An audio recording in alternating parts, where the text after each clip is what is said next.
Bonjour à toutes et à tous. Merci d'être présents pour cette table ronde qui, comme annoncé, va traiter du crowdfunding ou en français, donc le financement participatif. Je sais que beaucoup en entendent parler, qui ont des notions, peut-être un peu moins. Donc, on est là aujourd'hui pour clarifier certains points, pour vous aussi laisser l'espace et le temps de poser vos questions. Donc, si vraiment quelque chose n'est pas clair ou si vous avez envie d'en savoir davantage ou de détailler un point, n'hésitez pas à juste lever le bras et on se fera un plaisir de répondre à vos questions. Alors, pour cette table ronde, j'ai le plaisir d'accueillir, on va commencer par ceux qui sont derrière parce que ça fait longtemps qu'ils attendent quand même, hein. Arnaud Poissonnier, expert international crowdfunding et puis fondateur de Babyloan. Salut Arnaud. Salut Raoulia. Et tout à l'heure, on va présenter plus en détail Babyloan parce que c'est un concept intéressant et original à la fois. Mounet Aoun, secrétaire général de KissKiss Bank Bank, que vous connaissez justement comme structure de crowdfunding française. Salut Mounet. Salut. Bonjour à tous. Merci d'être là. Et puis, c'est deux jeunes hommes à mes côtés. Mazen El-Qassem, expert international, innovation et entrepreneuriat, et donc dans le projet Innovi, c'est ça? Oui, c'est ça. Merci, Laouia. Et à ma droite, donc Emin Rih, co-fondateur d'une start-up intitulée Epilert, et qui va nous parler de son expérience avec le crowdfunding, mais on va aussi, bien sûr, présenter cette start-up innovante, jeune et innovante, et qui est sur de bons, je pense, hein, c'est ce que j'ai eu l'impression de lire dans les différents articles, que c'est en bonne voie et qu'il y a vraiment un beau futur. Merci beaucoup. Oui, on présentera par la suite. On la présentera par la suite. Alors, juste pour démarrer, bien sûr, on va poser quand même les fondations, les jalons, pour comprendre un petit peu le concept de crowdfunding. Pour moi, donc, Arnaud Poissonnier, Mounet, Mazen, on va essayer quand même de présenter un petit peu ce concept. Je sais que c'est, quand j'ai lu, en fait, j'ai commencé mes recherches, j'ai vu que c'était quelque chose qui datait, voire même du 4e siècle avant Jésus-Christ, Arnaud, du temps des Grecs. Et de la Grèce antique. Donc, ça s'appelait à l'époque prêt à la grosse aventure. Donc, c'était des commerçants qui partaient dans faire de longs voyages, au fait, pour amener des choses au pays ou à la terre et qui demandaient donc un financement des habitants pour partir à ce voyage, faire ce voyage. Donc, est-ce qu'on peut dire que le crowdfunding est né de là? Bon, il est né de là ou de plein de choses. En fait, il est né de l'idée que dès lors que les citoyens, le peuple, la foule, comme on l'appelle, the crowd en anglais, dès lors que les citoyens ont de l'argent et qu'on a des moyens de les mobiliser, quels que soient les moyens. Aujourd'hui, c'est Internet, mais à l'époque, c'était d'autres choses. Qu'on a les moyens de les mobiliser autour d'une cause pour qu'ils contribuent à cette cause en donnant ou en affectant de l'argent à cette cause, on verra qu'il y a plusieurs façons de le faire, effectivement, on peut remonter très très loin et trouver des exemples, des illustrations d'opérations qui ressemblent à des souscriptions, à des opérations qu'on appelle de crowdfunding aujourd'hui. Cet exemple, il y a l'exemple célèbre de la Statue de la Liberté, puisque la Statue de la Liberté, comme vous le savez, a été offerte par la France aux États-Unis, sauf qu'il manquait d'argent, notamment pour construire le socle support de la Statue de la Liberté. Et donc, à New York, à l'époque, a été lancée une souscription, un appel au public, un appel aux citoyens pour lever de l'argent. Et c'est ça qui a permis de finir la construction de l'installation de la Statue de la Liberté. Donc, dès lors qu'on mobilise du monde, des citoyens, effectivement, on peut parler de crowdfunding, de financement participatif, et des exemples dans l'histoire, il y en a une infinité, notamment encore en période de guerre, d'ailleurs, hein, on appelle souvent le peuple à souscrire des emprunts de guerre ou des choses comme ça. Et voilà. Mais évidemment, la chose a évolué, ou ces modes de souscription ont évolué, et surtout avec Internet, ils se sont démultipliés, ils se sont totalement démocratisés, qui fait que les souscriptions qu'on faisait auprès d'une foule immense pour une très grande cause nationale, maintenant on va le faire sur tout un tas de petits projets que vont être des gens qui font des startups, qui ont des petits projets de financement de projets culturels, etc. Et c'est ça la force d'Internet, que d'avoir su démocratiser ces souscriptions. Alors, la question, c'est qu'est-ce qui s'est passé? En fait, pourquoi on a pris beaucoup de retard pour mettre en place, pour que ce soit démocratisé de cette manière-là? Est-ce que c'est Internet qui a été l'élément déclencheur ou est-ce qu'il y a eu de la résistance? Parce que là, ce que vous présentez, c'est que ça veut dire que ça existe depuis la nuit des temps. C'est ponctuel, c'est épisodique, jusqu'à ce qu'il y ait eu ce basculement dans les années 2000 où on a commencé à réglementer tout ça, à expérimenter de plus en plus ce mode de fonctionnement, ce mode de financement. Qu'est-ce qui a fait accélérer les choses? très récemment? Vas-y. Oui, je pense que c'est l'accélération et le champ des possibles ouvert par l'innovation d'Internet dans les années 2000 et juste après en fait, la crise. Il y a deux éléments déclencheurs qui ont fait accélérer le développement du crowdfunding. C'est la naissance d'Internet parce que ça réduit les distances entre les personnes et ça permet un mode de contact et de contribution plus rapide. Et puis ensuite, l'économie collaborative, l'économie participative est née et a explosé dans les années post-crise 2008. Et c'est là où les plus grandes plateformes sont nées et se sont développées. D'abord sur des projets post-crise, c'est toujours la culture qui est la grande perdante. Et donc, du coup, c'est surtout né post-crise pour financer des projets culturels, associatifs, entrepreneuriaux aussi, parce que dans les périodes de crise, le marché de l'emploi se tend et ça a permis de faire naître des initiatives entrepreneuriales, innovation, et c'est là où le crowdfunding a explosé partout dans le monde, d'abord aux États-Unis, puis en Europe, et maintenant il y a 3 grands pôles dans le monde qui utilisent le crowdfunding comme un effet levier d'innovation et d'entrepreneuriat, les États-Unis, l'Europe et l'Asie, et en Afrique, ça débute, et au Maghreb, l'arsenal législatif est en cours de finalisation, et donc il n'y a plus qu'à. On va justement parler de ces étapes-là, de cette évolution de cet outil, que ce soit en France avec vous, peut-être Mounet et votre expérience. Et puis Mazen va aussi nous parler de l'évolution en Tunisie. Juste avant la petite anecdote, moi je veux quand même la connaître, parce qu'il paraît qu'aussi, nous aussi, historiquement, on a eu recours à cela du temps des beys, c'est ça, Emine? Alors oui, en Tunisie, il y avait le concept du crowdfunding, c'était avec les collectifs de l'agriculture. Donc c'était à l'époque des baies, c'était à la fin de l'époque des baies et au début de l'époque de Bourguiba. Donc les gens, ils partaient vers les citoyens pour ramasser de l'argent ou ramasser de l'or, ramasser l'or des familles pour par la suite les réinvestir dans l'agriculture pour le pays tunisien. Donc il y avait une institution de l'agriculture à l'époque, c'était la collectif de l'agriculture. Et en Tunisie, donc on faisait du crowdfunding pour l'État et c'était pour l'agriculture. Et donc c'était le même concept. Donc on partait aux citoyens pour ramasser de l'argent ou collecter de l'argent pour le réinvestir par la suite dans l'agriculture puisqu'on est un pays agricole. Voilà. Effectivement. On retient quand même cette histoire dans les jalons historiques du crowdfunding. Pour revenir à vous, Mounet, ou Arnaud aussi, hein, donc si on pouvait comme ça énumérer les grandes étapes, hein, parce que vous avez dit tout à l'heure qu'aujourd'hui il y a les États-Unis, il y a l'Europe et il y a l'Asie. Donc quand il s'agit d'Europe et particulièrement de la France, quelles ont été les grandes étapes de la mise en place de cet outil, notamment les premières plateformes? En France, donc, la France a suivi le mouvement des États-Unis. Et en France, c'est né notamment autour de la musique. Une fois encore, l'élément déclencheur, c'est la crise de 2008 qui fait que le marché de l'emploi se tend. L'économie collaborative et la solidarité prend le relais, et on sent qu'au travers d'Internet, il y a un discrédit des grandes institutions et la volonté de désintermédier.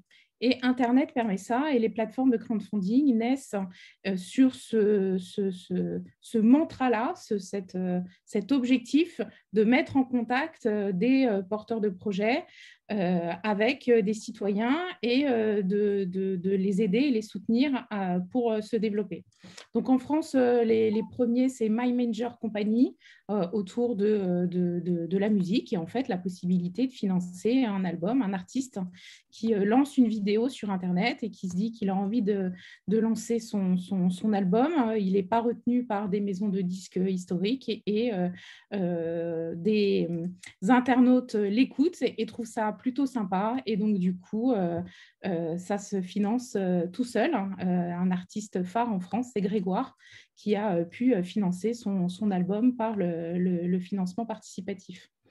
Ça s'est instauré comme ça, d'abord par des grandes plateformes généralistes, dont KissKissBankBank, Ulule.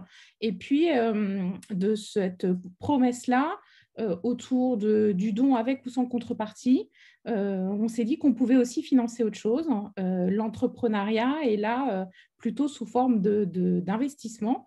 Et donc, d'autres plateformes sont nées, plus uniquement des plateformes généralistes de crowdfunding, mais là, on a entendu naître le concept du crowdlending. Et là, on prête de l'argent, toujours par ce moyen de plateforme intermédiaire qui garantit la fiabilité et qui garantit la sécurité des flux.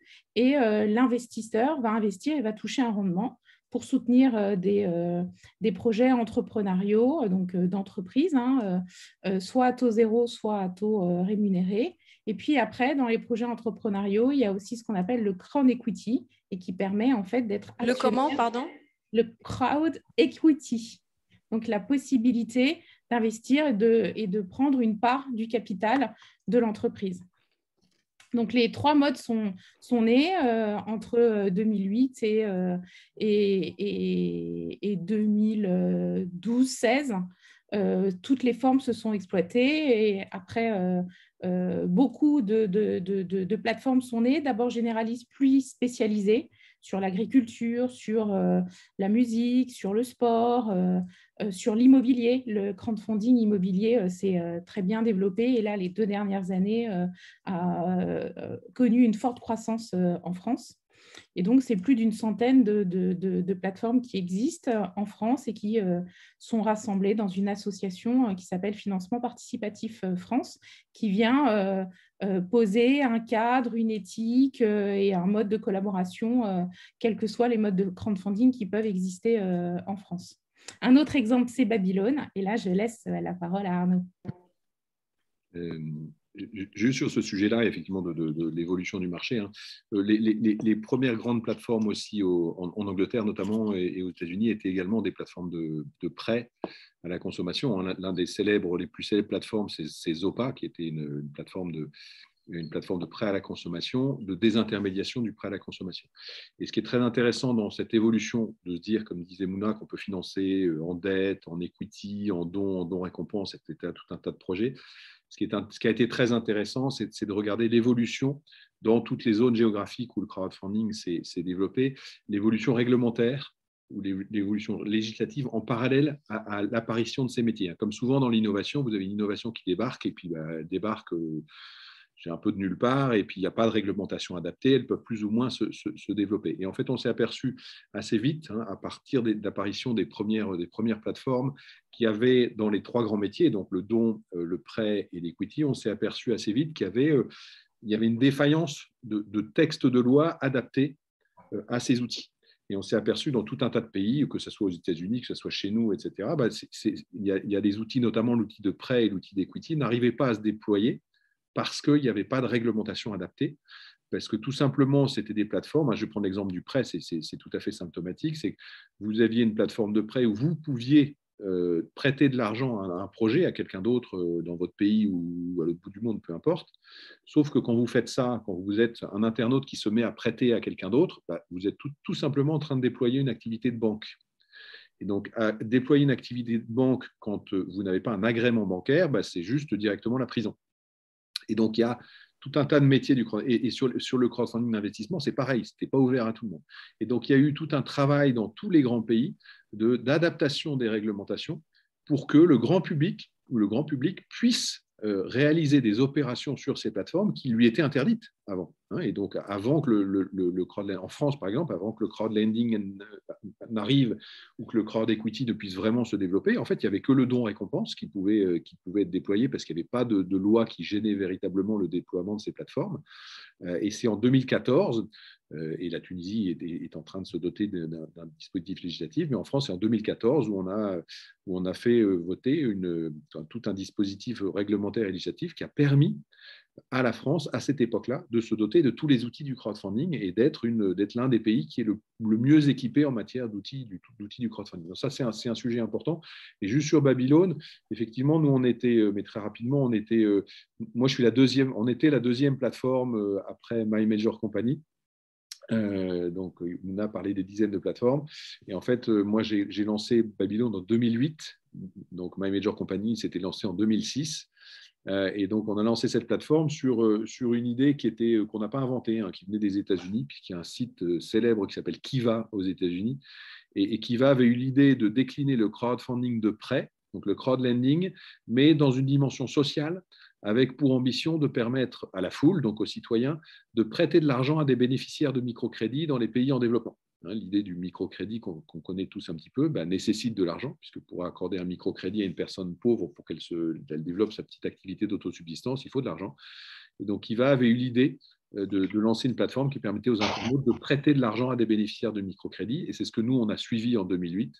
Et on a lancé effectivement Babylone, qui est devenu assez vite le leader européen du crowdfunding de microcrédit, donc un segment très particulier du crowdfunding. Et voilà, et on s'est développé comme ça. Et en quelques années, on s'est retrouvé avec une centaine de milliers de membres qu'on appelle les Babyloniens, qui ont prêté un peu plus de 30 millions d'euros à 50 000 familles dans le monde. On intervient dans une trentaine de familles. Donc ça, c'était pour l'histoire de Babylone. Et pour l'actualité de Babylone, puisque j'ai le droit de le dire maintenant, il s'avère que Babylone, on a vendu l'activité de Babylone cette semaine. Donc après 13 années de loyaux services sur cette histoire, on a vendu l'activité de Babylone à nos amis, à des amis hollandais, qui est un autre site de crowdfunding hollandais de prêt pour les pays en développement, qui s'appelle Lend a Hand. Et donc, on a opéré cette semaine, donc c'est tout chaud, tout frais, un mariage entre Babylone et Lend a Hand pour qu'on puisse, à deux, devenir un acteur européen global de ce fameux prêt pour des projets dans les pays en développement. D'abord, félicitations, Arnaud. On a réussi, ça a été très, très long. Et du coup, je pose la question comme ça, parce qu'en parlant de réglementation, donc la France qui s'est dotée d'une des meilleures, des plus complètes peut-être réglementations par rapport à cela, elle est aussi régie par une réglementation européenne, c'est ça? Parce qu'il y a en parallèle, si j'ai bien compris, il y a un parallèle de réglementation autour du crowdfunding, et ce qui permet aujourd'hui ce mariage franco-hollandais, n'est-ce pas? Oui, c'est pas faux. C'est-à-dire que jusqu'à maintenant, tous les pays européens quand ils en avaient leur propre réglementation sur le crowdfunding, ce qui était un énorme problème, puisque une plateforme comme moi, je ne pouvais pas me déployer en Belgique, par exemple, sauf à respecter les règles du crowdfunding de la Belgique, qui, comme par hasard, n'étaient pas du tout les mêmes que celles de la France, etc. Vous imaginez le cauchemar que ça peut être. Et du coup, effectivement, à force d'observer ce métier, qui va très, très vite, en France, on est en quelques années, en cumul de collecte sur l'ensemble du crowdfunding, on est à près de 2 milliards d'euros. Donc, ça devient des sommes tout à fait significatives. On pourra parler du potentiel du crowdfunding pour la Tunisie après peut-être. Mais effectivement, à force de regarder ce métier qui se développe très, très fort, et quand je dis 2 milliards pour la France, c'est 7 ou 8 fois plus en Angleterre. Ça va très, très vite. Donc, l'Europe, évidemment, elle a fini par s'intéresser au sujet et a décidé de sortir une réglementation sous forme de directive européenne qui vont permettre à des plateformes de crowdfunding dorénavant d'obtenir l'agrément européen, et dès lors qu'elles auront l'agrément européen, elles pourront, on appelle ça la passeportabilité, le passeport européen, qu'on retrouve dans les domaines de la finance, des fonds d'investissement, etc. Bien là, on va l'avoir pour le crowdfunding. Alors, c'est assez exigeant, parce que les plateformes vont devoir un peu se regarder dans le miroir en termes de fonds propres, de contrôle, de compliance, etc. Mais une fois qu'elles auront l'agrément européen, effectivement, elles pourront exercer sur tous les pays d'Europe sans avoir chaque fois à redemander un agrément local, etc. Donc ça, c'est un élément d'accélération du déploiement du crowdfunding en Europe. Et effectivement, l'agrément crowdfunding européen est ouvert depuis quelques mois. Donc depuis quelques mois, les plateformes peuvent demander à basculer de leur agrément français vers leur agrément européen, de manière à pouvoir effectivement avoir une activité pan-européenne, ce qui est absolument essentiel pour le développement et la pérennité de ces plateformes, puisque souvent les marchés en Europe sont un peu trop petits pour une plateforme pour qu'elle soit suffisamment rentable, parce que c'est des métiers qui coûtent cher. Donc, il faut qu'on ait accès à un marché, comme les États-Unis l'ont depuis longtemps, un marché qui soit un marché global, et on ne pouvait pas, et ça c'est la grande force de cette directive européenne. Puis c'est aussi un signe de maturité du secteur, puisque l'activité, on l'a dit, les premières plateformes en France sont nées en 2007, 2008. Donc, ça montre que le secteur s'est installé. Le crowdfunding s'est complètement installé dans le paysage du mode de financement en France et en Europe, et un mode de financement de l'innovation. Effectivement, en 2021, c'est près de 2 milliards qui ont été collectés sur les plateformes. Et depuis 2015, c'est près de 5 milliards qui ont été collectés en France sur les plateformes. Et ce qui est important de dire, c'est qu'il y a eu un plateau à un moment donné, mais ce plateau a été cranté et le développement continue à se faire. Pas au même rythme que pendant la première décennie, mais l'activité s'installe puissamment et la réglementation européenne montre que le marché est extrêmement mature. Merci Mounet et Arnaud, ce qui me permet d'aller directement au marché tunisien, de faire ce comparatif en termes de réglementation, en termes de ce qui se passe justement chez nous. Où est-ce qu'on en est? On sait qu'il y a une loi qui a été votée en 2020, je crois. Août 2020, oui. Août 2020, voilà. Donc, on en est où? Et le marché, parce que Arnaud, il parle de marché français qui dit qu'il est petit, mais chez nous, comment est-ce qu'on pourrait le décrire, le marché tunisien? En Tunisie, ça fait un certain temps, enfin, il y avait le crowdfunding avant, donc il y a beaucoup de projets comme Epilert, par exemple, et autres, qui se sont fait financer par des plateformes de crowdfunding, mais étrangères. Étrangères, c'est ouais. Ça. Depuis à peu près 2016, si on revient dans l'histoire un peu, depuis 2016, les différents partenaires ou acteurs tunisiens du cadre réglementaire travaillent sur une loi. Et puis, donc, comme tu dis, elle a été votée, validée et votée en août 2020. Donc, depuis, les décrets ont été développés. Donc là, ils sont dans une phase finale pour la signature par la présidence du gouvernement et la présidence de la République.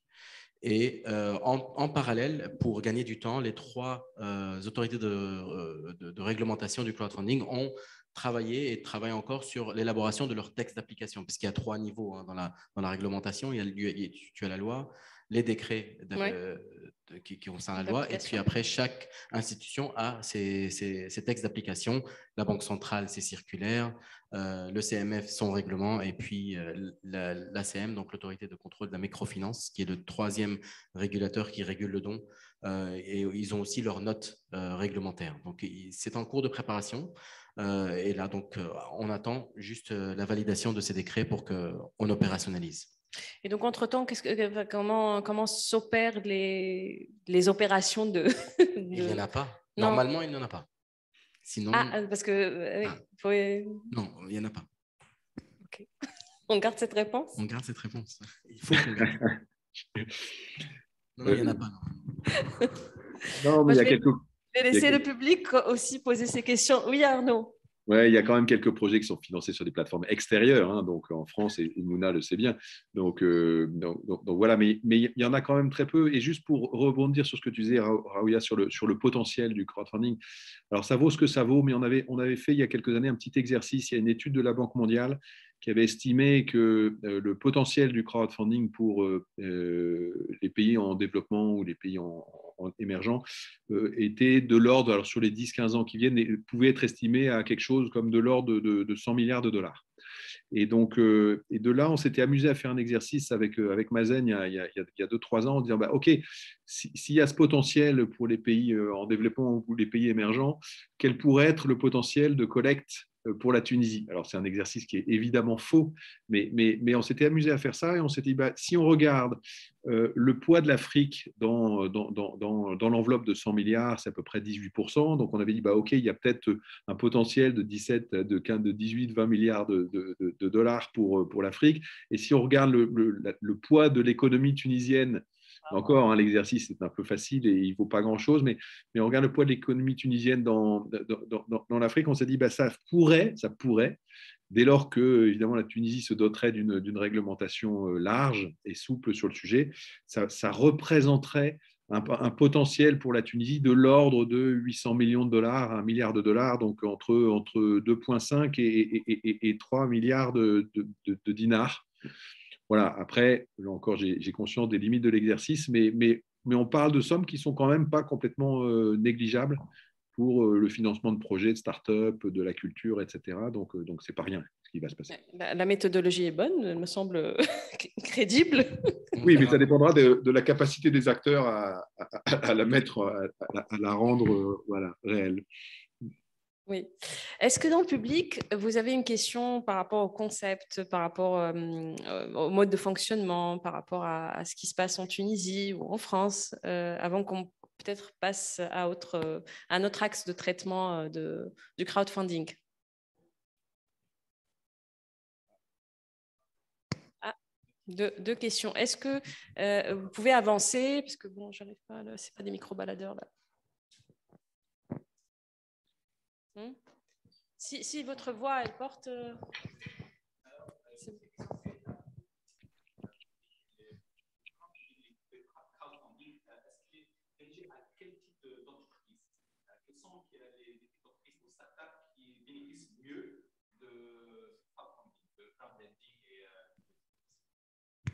Pour la Tunisie, bien évidemment.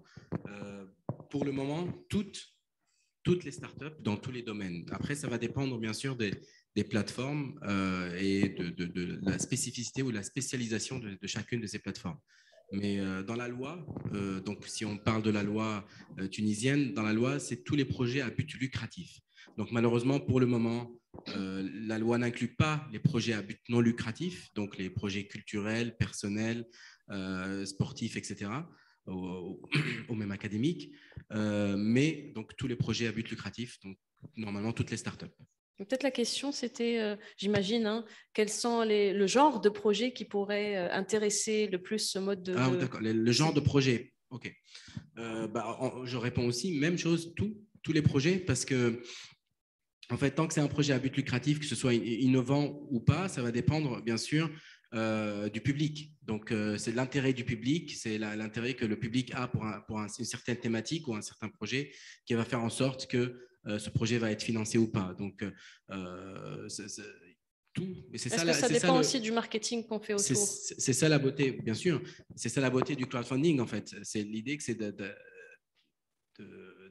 mettre quelque chose sur la table et que tout le monde, les gens qui sont intéressés, participent.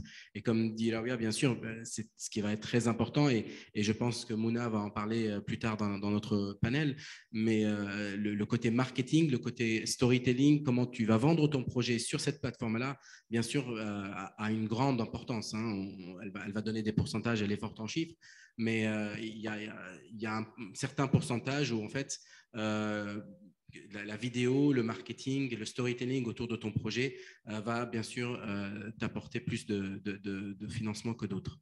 Mais pour le moment, que ce soit une start-up ou une petite entreprise, il n'y a pas de souci pour ça. Donc voilà, merci. On rajoute aussi qu'il y aura, par exemple, tout type de crowdfunding. Il y aura le crowdfunding précommande en Tunisie. Donc, celui qui va précommander un produit, il va le recevoir par la suite. Il y a aussi le crowdfunding en equity, donc en pourcentage du capital. Et un troisième crowdfunding qui est entre les deux, donc entre ceux qui veulent avoir juste une précommande ou une equity. C'est une question? Non, c'est pour répondre. Ah, parce qu'en fait, Amine, c'est encore en cours de développement. Donc, les autorités de régulation travaillent encore sur leur texte d'application. Et donc, ce genre de questions, tu as raison, en fait, mais ils sont encore en train de les traiter dans leur texte d'application. Donc, on ne sait pas encore. On n'est pas, voilà, on n'est pas à 100% sûr de ce que vont choisir. Mais normalement, comme tu dis, oui, normalement, c'est le don récompense ou donc en précommande qui est autorisé en Tunisie, et donc le prêt et l'investissement. Bonsoir. Oui. Pardon. Oui, je disais sur des montants qui sont assez significatifs. Le projet, alors on verra ce qui sort des textes définitifs, mais sur le don et sur le prêt, un projet pourra lever jusqu'à 2 millions de dinars. Alors ça, c'est le montant global que le projet pourra lever. En equity, 1 million de dinars. Donc, c'est des sommes quand même qui sont assez significatives. Et côté contributeur, là les montants sont beaucoup plus limités parce qu'on veut éviter que le contributeur ne prenne trop de risques, mettre toute son épargne sur une entreprise qui ferait faillite très vite. Et donc là, la réglementation va limiter contributeur par contributeur le montant, et grosso modo, le montant va être plafonné à 20 000 dinars par contributeur et par projet. Donc, tout ça sera compris dans le texte, mais va encadrer ce métier, mais sur des sommes qui peuvent être assez significatives, en tout cas côté projet, en termes de montants globaux qu'on pourra lever. Il est sympa, Arnaud, quand même. Il vous donne des infos qui sont encore... qui sont pas encore non, qui ne sont pas encore validées. Donc... Merci, Arnaud. C'est ce qui a été proposé, c'est ça? Voilà. C'est ce qui est dans les projets. On verra ce qui sort, absolument. Voilà, il ne faut pas le prendre pour acquis pour le Non, moment. non, non, mais on va vers des choses de ce genre-là. Bon, on a encore 2 questions. Oui.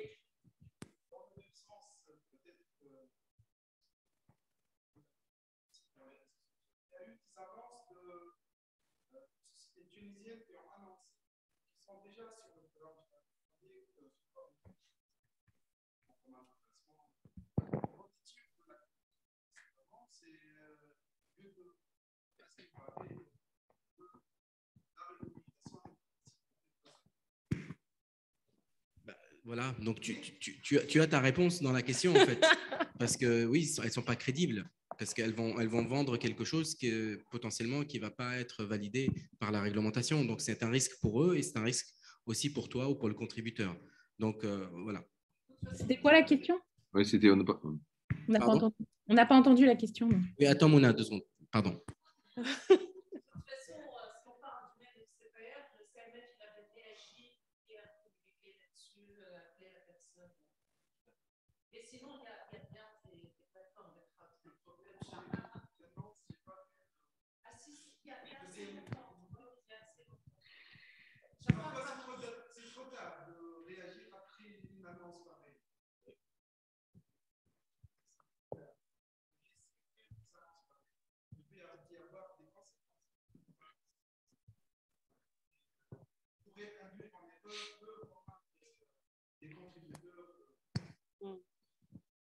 Oui, tu as raison, mais je pense que ça a été fait. Bien sûr. Évidemment. Bien sûr. Oui. On va prendre la 3e question et puis je répéterai ou Rawia répétera pour Arnaud et Mouna. Merci.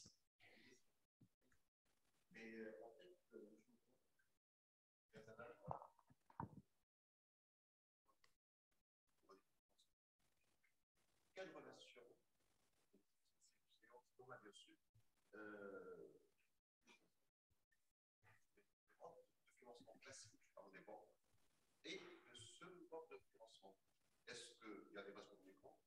Est-ce que chacun peut voir? Voilà, donc est-ce qu'il y a une communication? Est-ce qu'on peut...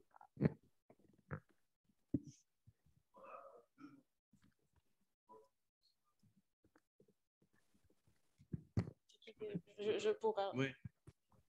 La question, c'était par rapport au mode de financement classique, donc les banques, et puis le point en commun, ou s'il y a un fil conducteur, ou s'il y a quelque chose qui pourrait se passer entre les deux avec le mode de financement donc participatif, et s'il y a un moyen de jumeler ou pas, et d'abord la situation actuelle, quel est le lien entre les deux, et puis est-ce qu'il y a moyen de faire quelque chose ensemble? Je vais commencer. Tu veux, Mouna, peut-être? Tu veux répondre et puis je continuerai après toi. Oui, je veux bien. Alors, sachez que KissKissBankBank est une filiale de la Banque Postale française. Et donc, il y a déjà un lien capitalistique. La Banque Postale, dès la naissance du crowdfunding en France, a noué un partenariat stratégique avec KissKissBankBank en 2011, qui s'est concrétisé par le rachat de la structure en 2016-2017. Et pourquoi la Banque Postale s'est intéressée à KissKissBankBank et à cette activité? Justement parce qu'il y avait le sentiment qu'il y avait une passerelle à faire. Les projets qui se financent par le biais du crowdfunding, souvent, ils l'ont fait parce qu'ils n'ont pas encore accès à un mode de financement classique bancaire, notamment pour les porteurs de projets qui se lancent sur des opérations de crowdfunding en don ou en prévente.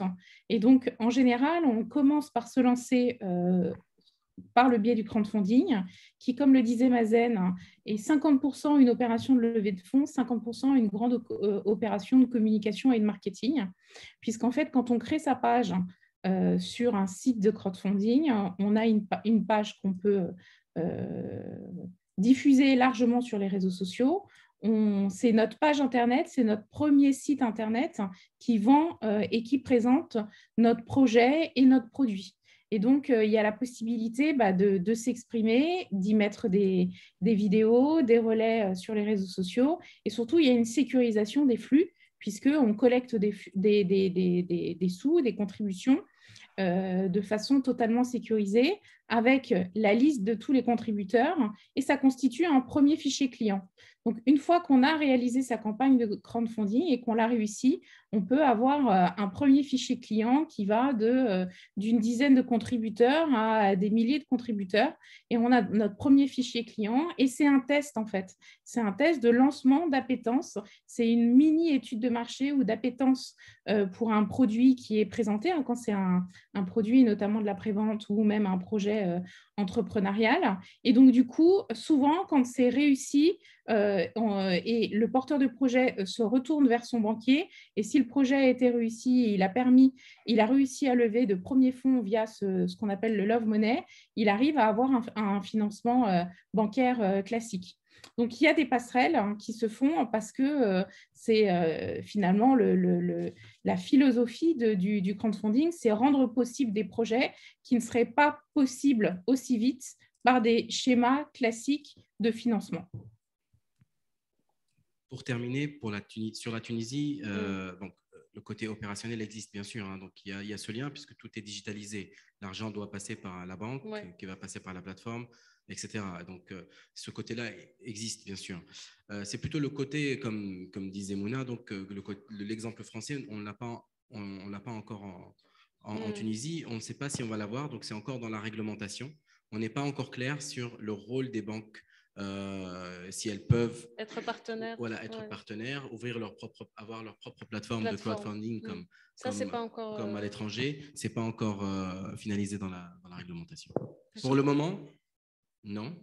Après, dans la loi, non, mais potentiellement dans les décrets, etc., la Banque centrale et les autres autorités de régulation planchent sur ça encore.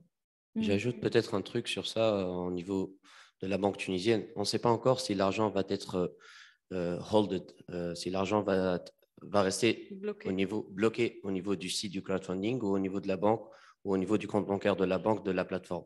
Si, par exemple, votre argent va être bloqué, l'argent que tu vas avoir au niveau du crowdfunding bloqué sur votre compte bancaire ou au niveau de la compte bancaire de la banque de votre projet ou du site, là, la banque, elle peut-être vous débloquer de l'argent en tant que prêt, puisque vous allez recevoir de l'argent. C'est une garantie pour vous. Donc, tout dépend aussi du projet. Est-ce qu'il va durer 2 mois ou 1 mois au niveau du crowdfunding? Donc, la banque peut avancer de l'argent. Donc, elle peut vous avancer de l'argent par rapport aux factures ou par rapport au devis que vous avez donné sur le crowdfunding. Donc, tu peux avoir un prêt sur un moyen terme ou un court terme et vous pouvez continuer à financer votre crowdfunding avec cet argent-là. Donc, il y aura peut-être un jumelage, mais tout dépend où est-ce que le compte bancaire est bloqué. Est-ce qu'au niveau du site ou au niveau de la banque? Voilà. C'est une méthode de financement classique, comme la facture avec le fournisseur et si vous voulez avoir une avance sur facture avec le fournisseur au niveau de la banque. C'est pas encore. Donc, il y a plein quand même de points d'interrogation par rapport à l'application qui sera probablement en Tunisie, sera faite en Tunisie. On reste quand même en Tunisie et là, on va parler d'un cas plus palpable d'autres questions. On reviendra sur les questions. Juste, on switch vers un exemple concret et on revient aux questions. L'exemple concret d'Epilert, donc qui est une start-up qui produit donc des bracelets au fait pour détecter pour anticiper les crises d'épilepsie, c'est ça? Donc je vous laisse, Emine, expliquer peut-être mieux ce projet et qu'est-ce qui vous a emmené surtout à penser au crowdfunding comme moyen de financement. Merci beaucoup. Donc, notre start-up, c'est Epilert. C'est un bracelet qui détecte, pas encore on prévoit la crise puisqu'on n'a pas encore assez de données pour prévoir une crise. Donc, on détecte la crise d'épilepsie et on envoie des notifications et des informations pour le patient et pour sa famille. Donc, c'est 2 applications mobiles différentes et une plateforme web pour les médecins pour faire le suivi avant la crise, durant la crise et après la crise. Ça, c'est notre projet qui a été lancé en 2017. Après 2 ans, c'est en 2019 qu'on a commencé à prévoir une campagne de crowdfunding. Donc, on a eu 2 levées de fonds entre-temps, entre 2017 et 2019. Et puisque les startups, généralement, doivent burner du cash, donc on est arrivé à la fin de burn cash du deuxième investissement. Du coup, on a pensé, pourquoi pas, lancer une crowdfunding campaign, donc financement participatif. Donc, lancer une campagne de financement participatif. Et c'est une question que les entrepreneurs doivent poser. Est-ce qu'ils doivent lancer une campagne avant d'avoir, par exemple, le produit ou après avoir lancé le produit? Donc, it's a problem of chicken eggs problems. Est-ce que l'œuf avant ou le poulet avant? Donc, c'est la même chose pour le crowdfunding, pour la campagne. Il faut décider, est-ce qu'il faut la lancer avant ou après, parce que ça diffère au niveau de l'opérationnel de la campagne. Donc, en 2019, c'était l'idée de lancer une campagne et on l'a lancée qu'en 2020, en mars 2021. C'est après un an de post-Covid. C'était ça l'idée. On n'avait plus beaucoup d'investissements pour les mois qui suivent. Donc, on a dit pourquoi pas aller vers une campagne pour lever de l'argent, pour continuer à financer le projet. Pour être honnête, c'est vrai, on était une start-up tunisienne. Le siège social est à Tunisie, le compte bancaire il est en Tunisie. Mais puisqu'il n'y avait pas de réglementation pour le crowdfunding, on a lancé la campagne aux États-Unis. Donc, on a créé une entité aux États-Unis. C'est une des choses qu'il faut savoir. Une branche, une association, branche. quoi, d'accord. Oui. Donc, pour lancer une campagne, c'est ou la lancer en Europe avec une entité européenne et un compte bancaire européen. Comme il avait mentionné tout à l'heure, la réglementation elle est très stricte au niveau du crowdfunding et surtout aux États-Unis, elle est encore plus stricte. Donc, il faut avoir une entité américaine et un compte bancaire affilié à des banques qui peuvent supporter le financement participatif parce que ce n'est pas toutes les banques aussi qui peuvent recevoir de l'argent en termes de crowdfunding. Donc, en 2021, on a décidé de lancer cette campagne. Et pour être honnête aussi, ce n'est pas aussi facile de lancer une campagne sans avoir levé de l'argent pour cette campagne. Donc, il faut faire du crowdfunding pour lancer une crowdfunding. Et ça, c'est la réalité des choses. Pour avoir de l'argent, il te faut de l'argent. Le plus que tu vas investir dans cette campagne, le plus que tu vas recevoir de l'argent. Malheureusement, nous, on était au bout du financement, donc on l'a lancé avec nos propres moyens. Donc, on n'a pas fait recours à des entités ou des entreprises qui sont spécialisées dans ces campagnes parce qu'il y a des entreprises qui sont spécialisées. Qu'est-ce que ça implique, Amine, justement? Une entreprise spécialisée, qu'est-ce qu'elle fait pour vous? Alors, le crowdfunding, comme ils ont mentionné tout à l'heure, c'est un jeu médiatique. C'est un jeu de médias et un jeu de où aller chercher de l'argent et comment aller chercher de l'argent. Et ça diffère. Où et le comment, ça diffère énormément. Et c'est là où les sociétés qui sont spécialisées dans ces campagnes-là peuvent vous aider. Parce que ce n'est pas le jour où tu lances une campagne, c'est le jour où tu vas commencer à faire de la médiatisation.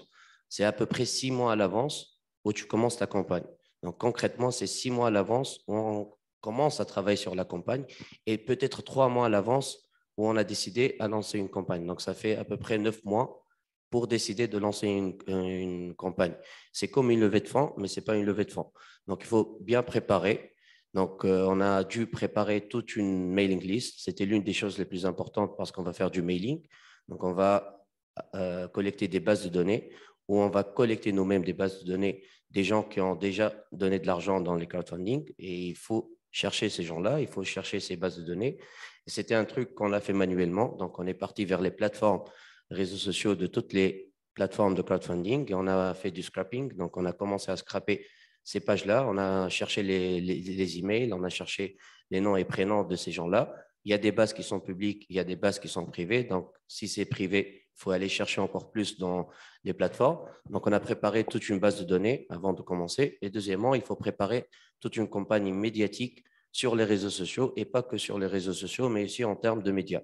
Il faut contacter des médias, des journaux électroniques, il faut contacter des médias pour promouvoir votre projet ou la vidéo de votre projet et promouvoir aussi, en fait, on prépare 2 vidéos. La vidéo où les cofondateurs, donc les porteurs de projet, présentent leur projet et une vidéo pour un démo pour votre produit ou votre service.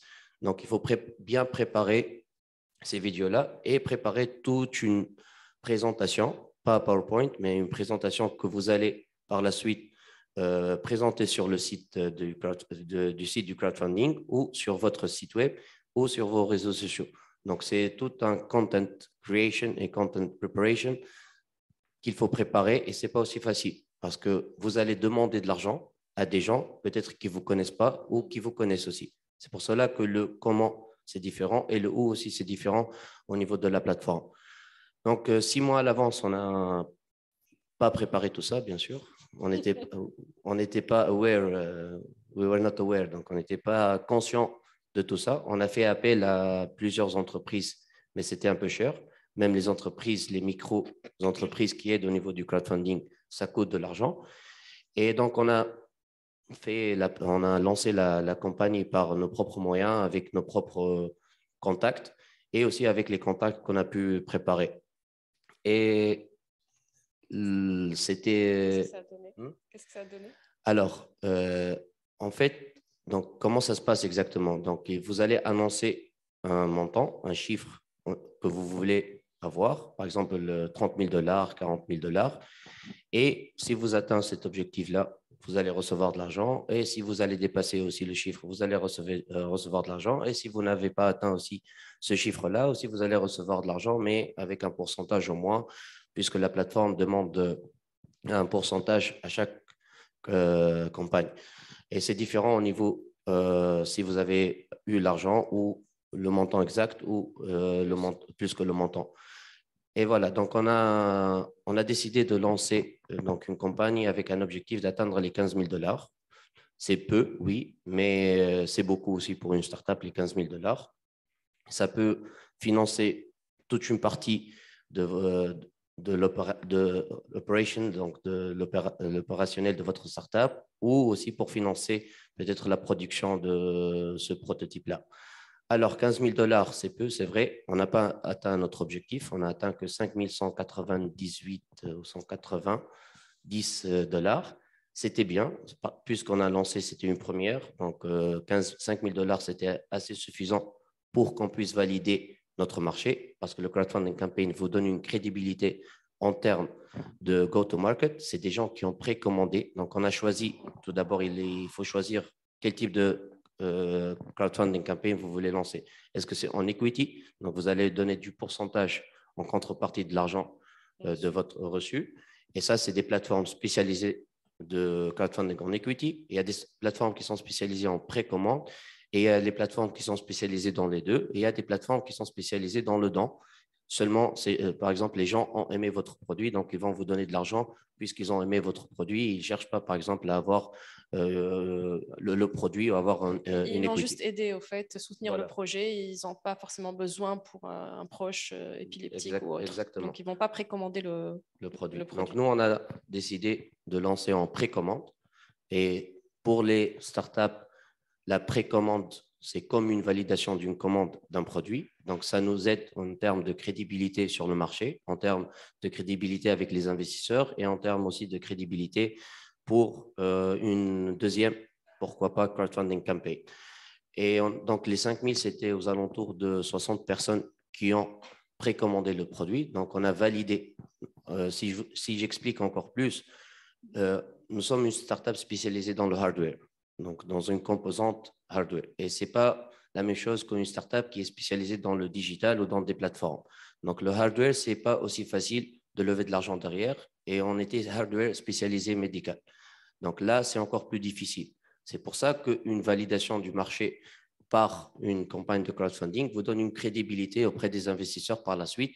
Ils vous disent, il est où le produit, ou ils sont où les gens qui veulent le potentiel acheteur de votre produit. Et ça, c'était le déclic avec l'investissement. Donc, même si on n'a pas atteint notre objectif de 15 000 $, on n'a atteint que 5 000 $, mais c'était une crédibilité envers les investisseurs par la suite pour lever une deuxième ou une troisième ou une quatrième levée de fonds auprès des startups. Donc, les 5 000 $, c'est peu, c'est vrai, mais ils ont donné accès à un autre financement pour notre startup, pas en Tunisie, mais aux États-Unis, pour qu'on puisse continuer à travailler sur le projet.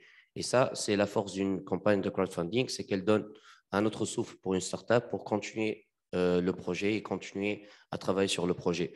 Et donc, voilà, la campagne a duré 2 mois. Donc, il y a aussi une décision du timeline de la campagne. Si vous voulez faire une campagne d'1 mois ou 2 mois, donc nous, on a décidé de lancer sur 2 mois, et ça diffère entre 1 mois et 2 mois. Et généralement, si vous êtes financé avant la campagne avec une entreprise, vous pouvez atteindre n'importe quel objectif que vous mettez au bout d'une journée ou une demi-journée. Il y a des gens qui lèvent de l'argent sur la campagne de crowdfunding d'1 million d'euros au bout de 24 heures ou 48 heures. Et c'est là toute la force des plateformes de crowdfunding et toutes les préparatifs qui ont été faits auparavant auprès de tous les intervenants en termes des gens qui vont acheter ou en termes du média ou en termes aussi des bailleurs de fonds ou en termes des investisseurs. Donc, il y a des gens qui atteignent les objectifs au bout de 24 heures et il y a des gens qui atteignent aussi l'objectif au bout d'une semaine ou 2 semaines. Donc, ça, c'est important pour une campagne de crowdfunding. C'est aussi un moyen de médiatisation et de visibilité bien sûr, pour le produit. Est-ce que vous avez des questions pour cette expérience-là?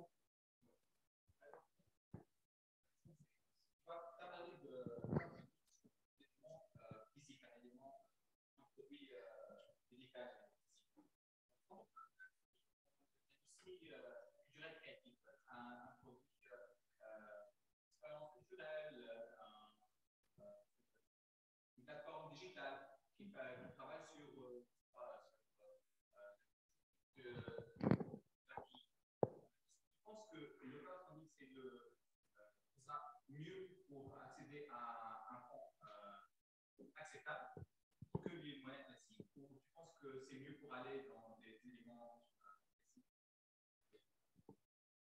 En fait, même le crowdfunding il y a des plateformes qui sont spécialisées, même pas en Tunisie, mais en Europe et aux États-Unis, qui sont spécialisées dans la culture et l'art. Donc, il y a des plateformes où tu peux présenter votre produit et votre plateforme digitale et vous pouvez avoir du financement à travers le crowdfunding pour votre plateforme. De un, ça va vous permettre d'avoir une visibilité pour votre produit ou votre service et de deux, vous allez donner de la visibilité pour votre pays tel que la Tunisie en termes de visibilité à l'échelle internationale et les gens vont savoir qu'on a des expériences spécialisées dans l'art ou dans l'expérience indoor ou outdoor en Tunisie. Donc, ça aide énormément. Le crowdfunding aide énormément la visibilité et l'accès au financement. Malheureusement, encore en Tunisie, on attend la loi pour accéder à ce genre de financement, mais vous pouvez créer une entité en France ou en Europe ou dans un pays où le crowdfunding est réglementé et vous allez présenter, comme j'ai dit tout à l'heure, donc votre idée ou votre projet et votre plateforme. Donc, ça va vous donner la visibilité pour les deux, pour la Tunisie et pour votre projet. Et ça va vous aider à avoir de l'argent. Est-ce qu'on peut dire justement, et là je pose la question aux 4, si on reste sur ce domaine-là, donc de la culture et des arts, est-ce qu'on peut dire que le crowdfunding peut même être mieux adapté dans le sens où quand on va dans des structures classiques, les banques et tout, donc il y a des chiffres, on demande des garanties, on demande un nombre de clients, on peut pas, alors que l'art est difficilement quantifiable dans ce sens, donc on ne peut pas garantir le succès d'un projet. Et quand on fait donc du coup appel à l'émotion, entre guillemets, donc des donateurs, des investisseurs, parce qu'ils sont, comme le marché des arts est souvent basé sur ça. Est-ce qu'on peut dire du coup que le crowdfunding est peut-être mieux adapté, un moyen de financement mieux adapté que les méthodes classiques? Mona, est-ce que tu peux nous en parler via KissKissBankBank, parce que vous faites le don aussi sur les CC? Oui, tout à fait. En fait, c'est le mojo de KissKissBankBank. Hein. C'est libérer de la créativité. Et donc, on parle d'art, mais on parle aussi d'artisanat. On parle de chaque entrepreneur en herbe qui a une idée et la volonté de se tester. Hein. Il y a le côté test and learn qui est tout à fait possible via une campagne de crowdfunding et toucher sa cible. En général, on dit qu'une campagne de crowdfunding est réussie quand on a atteint 3 cercles. Le premier cercle, c'est son premier cercle. Et donc, en fait, c'est ses amis, sa famille qui arrivent qui sont convaincus par le projet, qui arrivent à convaincre un deuxième cercle. Des fois, mais ils vont aider quand même. Ben justement, en fait, juste parenthèse pour rigoler un peu.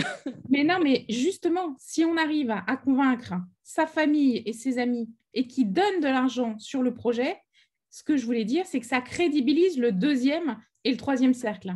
Parce que c'est une chose de dire, les amis et la famille, j'adore ce que tu fais, mais j'achète ce que tu fais par le biais du crowdfunding.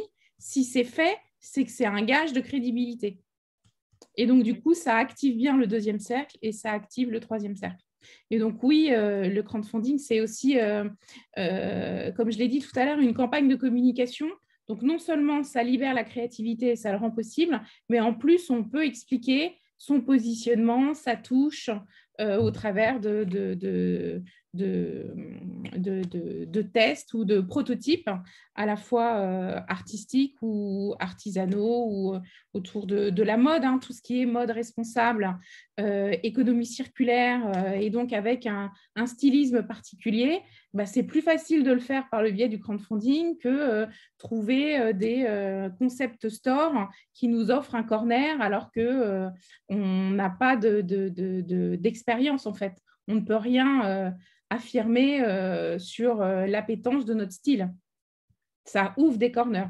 J'ai un exemple aussi à donner.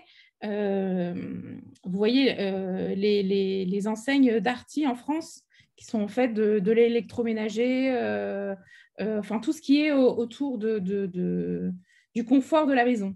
Le directeur des achats de Darty source les têtes de gondole des magasins, donc du retail, tout ce qui est innovation. Il l'a dit dans une grande émission sur France 2 qui s'appelle Envoyé spécial. Je pense que tout le monde connaît en Tunisie. En fait, il a dit qu'il sourçait ces têtes de gondole d'innovation sur les sites de crowdfunding. Si le projet a été réussi et a trouvé son premier public, en fait, il y a une terminaison possible retail pure player par le biais d'une enseigne telle que Darty. Donc, ça crée un appel d'air. Oui. Juste pour ajouter à ce qu'elle vient de dire, c'est en fait, avant 3 jours de lancer la campagne, j'ai préparé tous membres de ma famille qui habitent dehors en Tunisie, qui ont de l'argent, qui ont une carte bancaire internationale, qui peuvent contribuer. Et c'était eux les premiers qui ont mis $1000 sur… Donc, le premier cercle. Le premier cercle qui ont mis le premier $1000 dans la plateforme. Donc, c'était ça la chose la plus importante à lancer la campagne sur le site du crowdfunding, puisque le site, il a un algorithme. Si vous avez de l'argent au bout de la première heure, donc il vous positionne d'une autre manière par rapport aux autres projets. Du coup, les membres de la famille, c'était la chose déclenchante pour avoir les premiers sous, pour que votre campagne continue à vivre sur le site du crowdfunding, pour vous positionner par rapport aux autres projets. Donc, la chose la plus importante, c'était ça, la crédibilité auprès de vos membres de la famille et vos amis. Donc ça a donné du boost à la campagne. Voilà. Ce qui n'est pas le plus facile. Ce n'était pas aussi facile. Heureusement que les membres de la famille connaissent le projet depuis longtemps. Du coup, avant 3 jours, quand j'ai annoncé que je vais lancer ça, donc c'était les premiers à mettre de l'argent. Ouais. Bon, ce qu'il en ressort, c'est que ce n'est pas aussi évident que ça. Hein. J'ai l'impression qu'il faut se former avant de lancer sa campagne de crowdfunding ou d'être accompagné, en tout cas, par des structures qui vont donner justement ces conseils-là et ces tips-là pour une vraie campagne réussie. Ce n'est pas évident. Non, ce n'est pas évident, mais c'est vrai, mais je pense que Mona va aller en parler. Des sites comme KissKissBankBank, ils appuient aussi les porteurs de projets à faire leur campagne, à développer leur campagne, puisqu'ils ont aussi besoin de garder cette notoriété sur le marché et que les projets réussissent. N'est-ce pas, effectivement, Mona, justement, on en vient à cette dernière partie où on aimerait savoir, vu qu'en France, c'est assez développé, donc comment ces plateformes fonctionnent, qu'est-ce qu'elles offrent, comment vous avez évolué d'ailleurs au fil du temps, parce que vous existez depuis quand même pas mal d'années. Donc, comment ça a été cette évolution et quelles sont les prochaines étapes aussi? Donc, 3 questions. Mode fonctionnement, évolution, prochaines étapes. Alors, je vais répondre aux 3 questions, mais je vais finir ce que je voulais dire précédemment. C'est que par rapport à votre propos qui est c'est pas si facile. C'est pas si facile, mais en vrai, en préparant la campagne, c'est un accélérateur d'acquisition de compétences essentielles d'un entrepreneur. Accélérateur de compétences justement d'un point de vue commercial, d'un point de vue collecte data, ça a été dit, et de marketing. En fait, on a un minimum de temps avant de lancer sa campagne, on monte en puissance sur des compétences essentielles pour l'entreprise d'après. Donc, ce n'est pas du temps perdu. C'est au contraire, à partir du moment où il y a un timing, et ben en fait, on rend possible en un minimum de temps des choses qu'on n'aurait pas pensé être en capacité de faire. Ensuite, pour répondre à votre question sur KissKissBankBank et son évolution, donc nous, qu'est-ce qu'on offre? Notre modèle économique, c'est on prend une commission de 8% sur les flux collectés et les campagnes réussies, 0 sur les campagnes qui ont échoué. Et on accompagne de la même façon des campagnes qui réussissent et des campagnes qui échouent. Et donc, on a tout intérêt à ce que nos porteurs de projets réussissent la campagne et la qualité de notre accompagnement bénéficie à notre efficacité économique. Donc, en général, le porteur de projet dépose son projet sur ce qu'on appelle notre funnel. Il fait un premier brouillon. Il a la possibilité de l'améliorer. Et puis, nos coachs, l'équipe de coachs seniors, va venir prendre contact avec le porteur de projet pour améliorer la page, lui donner des tips pour améliorer la page, notamment la possibilité de faire une mini-vidéo sur le site, puisque cette mini-vidéo sera un produit d'appel sur les réseaux sociaux. Et puis, le porteur de projet se lance et on l'accompagne aussi pendant la durée de la campagne pour animer sa campagne avec des actualités. On l'encourage au préalable à construire un plan de communication global pour justement animer la campagne, puisqu'il y a des moments dans les 30 à 45 jours de collecte qui sont importants. Le pré-lancement, ça a été évoqué. Puis, à un moment donné, la campagne patine, donc il faut relancer avec des actualités. Et puis, ensuite, il y a la phase finale. Dans la dernière semaine, c'est là en général où nos porteurs de projets sont les plus stressés parce qu'ils se disent est-ce qu'on va réussir ou pas la campagne.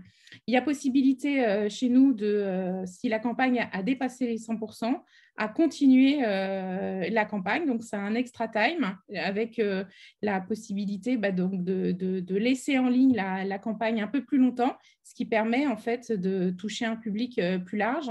Et comme la campagne est réussie et qu'elle a touché son public, en fait, dans la semaine supplémentaire ou les 10 jours supplémentaires, il y a souvent beaucoup de choses qui se passent. Et donc, du coup, ça a un effet levier important. Et après, dernière partie de votre question, comment on accompagne plus loin le porteur de projet? S'il en est d'accord, on peut lui proposer des services additionnels. C'est-à-dire qu'on peut financer avec lui. Donc, en fait, il paye notre expertise pour faire des campagnes d'ads sur les réseaux sociaux. Il y a aussi la possibilité de l'accompagner d'un point de vue marketing et communication. On peut, avec notre studio intégré, faire un logo, une charte graphique, des éléments. Tout ça, en fait, on lui allie des services et des partenaires, soit en propre, soit des partenaires de KissKissBankBank pour justement booster sa campagne par différents leviers. Et ça, on est rémunéré pour ça. J'imagine. Merci Monet, en tout cas pour toutes ces précisions.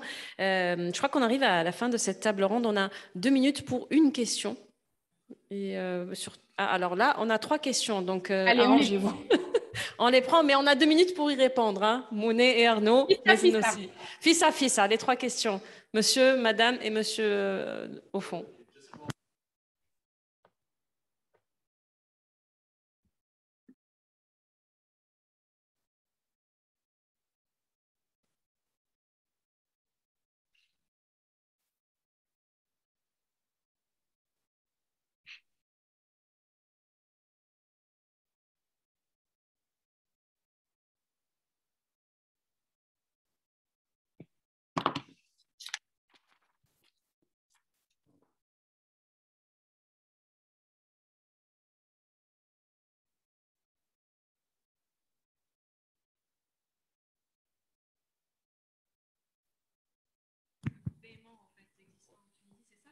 C'est par rapport aux méthodes. Il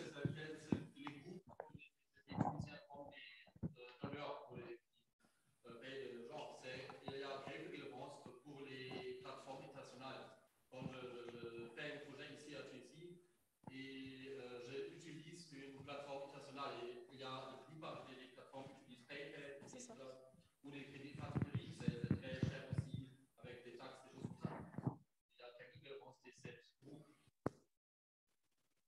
si on va avoir ces modes de paiement en fait en Tunisie, c'est ça la question? Je n'ai pas compris, moi. Parce oui, donc, est-ce que…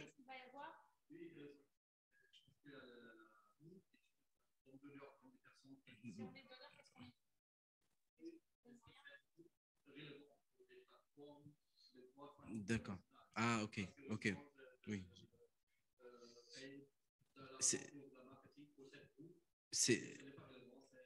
C'est pas trop parce qu'en fait, je pense que tu connais un peu la Tunisie. Donc, voilà, la réglementation ne permet pas de payer à l'international. Donc, très peu de nos compatriotes tunisiens ont des cartes de crédit international. Donc comme ça, ils ne peuvent pas participer finalement à une campagne de crowdfunding sur un site étranger parce qu'ils n'ont pas la possibilité de le faire en fait. Sauf si tu as une carte internationale, bien sûr que oui, mais sinon non. Tu as PayPal aussi. Aussi, tu as tout le reste avec, mais voilà. Ce n'est pas, non, bien sûr que non. Nous, ce qu'on compte, en fait, c'est de l'autre côté, c'est d'avoir la diaspora tunisienne qui appuie donc les Tunisiens ici en Tunisie, mais là, donc là, c'est possible, et au contraire, c'est encouragé. Mais même les étrangers aussi qui sont intéressés par la Tunisie, qui habitent là et qui quittent après quelques années, si encore ils sont intéressés à contribuer à des projets tunisiens, ils peuvent le faire. Madame?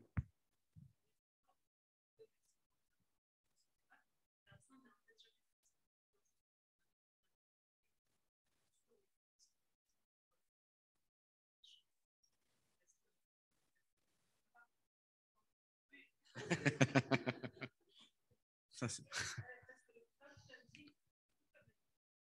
oui.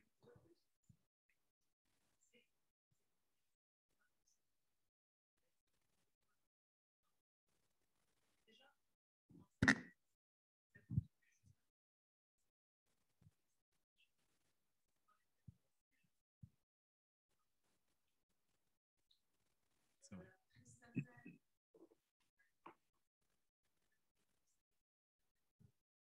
C'est vrai. Non.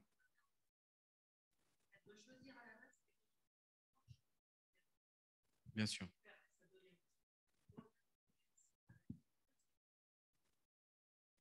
Pas nécessairement, pas nécessairement.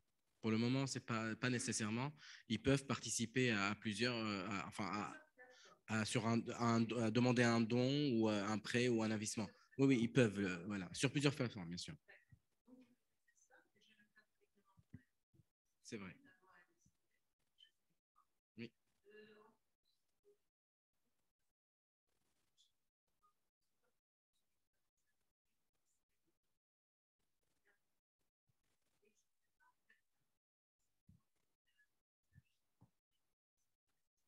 c'est ça.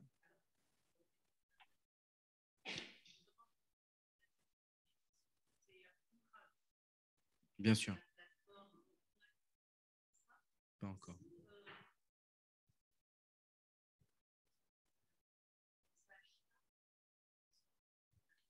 Bien sûr.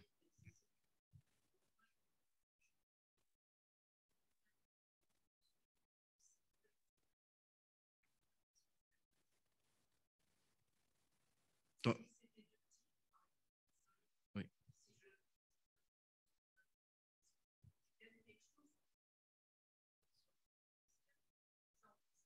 On ne le sait pas encore, non. Non. Oui, c'est comme je disais tout à l'heure, le cadre réglementaire, il est en préparation, en développement. Donc, il y a encore quelques étapes à passer. Pour, donc pour le crowdfunding en prêt, il y aura la possibilité d'avoir donc des prêts à taux zéro et aussi donc des prêts à taux voilà, rémunérés. Ça, c'est donc la Banque centrale qui s'y planche et qui va proposer quelque chose. Euh, pour leur… Bien sûr. Donc, Mouna parlait de 8% pour KissKissBankBank. Donc, c'est à peu près dans cette marge que la Tunisie réfléchit aussi. Donc, c'est ce qu'on a essayé de les conseiller aussi, de ne pas aller trop haut.